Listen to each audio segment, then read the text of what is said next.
Yon. So, good day everyone. Once again, this is Doc Rod Dantay, a certified mental health trainer. Ngayon naman, pag-usapan natin yung tungkol sa mga panaginip.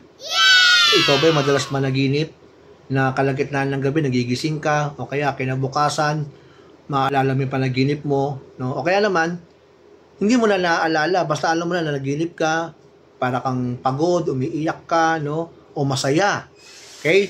So, may dalawang basic uri ng panaginip according to psychology. Yung una, yung tinatawag nating manifest content.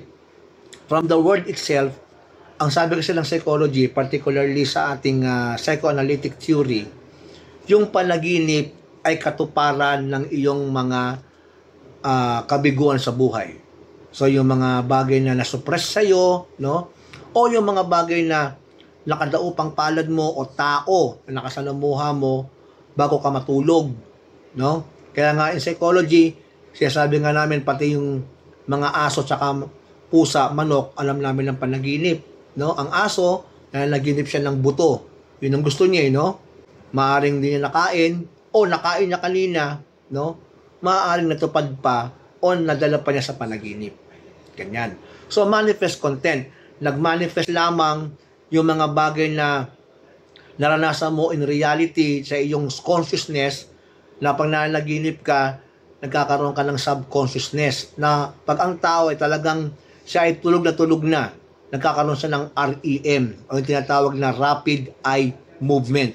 Yun yung sinasabing saan nangyayari nagaganap ang panaginip. So kung manifest content lamang, wala namang problema yun. Halimbawa, may lumapit sa akin, Dok Rod, nanaginip ako ng for example, meron akong kaaway, nagbabarilan kami. Una kong tanong, ikaw ba ay nanood ng isang action film?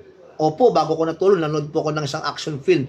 Maaaring nadala mo lang yon. Naging creative ka lang sa panaginip mo, sa iyong subconscious.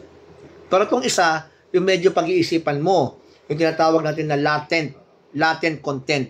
Ito yung minsan nakakalimutan mo yung nangyari, pinipilit mong alalahanin what happened to your dreams. Ito ngayon yung mga symbolical. Ito ngayon yung mga kailangan i-interpret. No? Halimbawa, ito yung mga dahilan ng iyong trauma sa buhay. No? Ito yung dahilan ng iyong stress sa buhay. Ito yung dahilan, halimbawa, ng iyong repress, no? Na naranasan o repression mo. Na iyong hindi mo masabi sa totoong buhay. So, sa iyong consciousness. O maaring, ito yung iyong anxiety.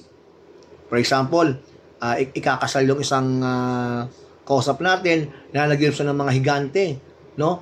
Inaapakan siya because sometimes that giant pertains to your big responsibility, transition from being a bachelor, no? Na wala kang inintindi, sarili mo lang, you will have now another responsibilities in life. These are the possibilities, no?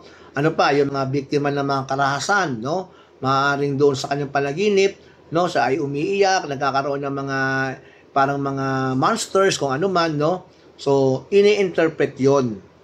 No, lalo na yung sa panahon ng 1900s, no, panahon nila Sigmund Freud. Pero sa kasalukuyan, sabi ng science, no, pag tayo nananaginip sa isang gabi, halo-halo na 'yon, no.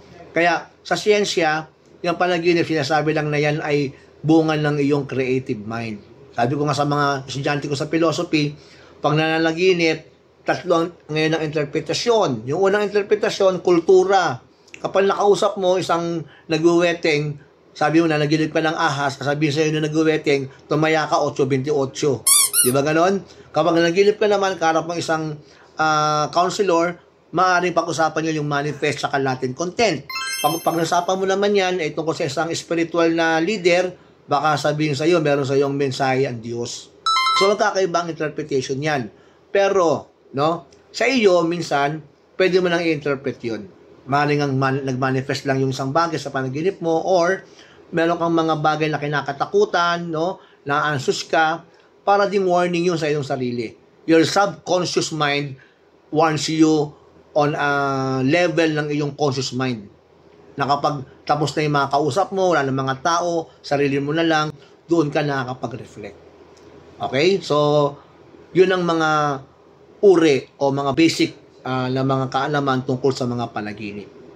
Kaya kung may panaginip ka, no, gawin mo lamang itong basihan at gawin mong inspirasyon upang ang mga bagay na kailangan mo pang tapusin sa iyong consciousness mind ay matapos mo. Lalo na pang may tungkol sa iyong goal sa buhay upang ikaw ay maging matagumpay. Siyempre, bago matulog, palagi magdarasal, magpasalamat at hingi ng gabay ng iyong guardian angel.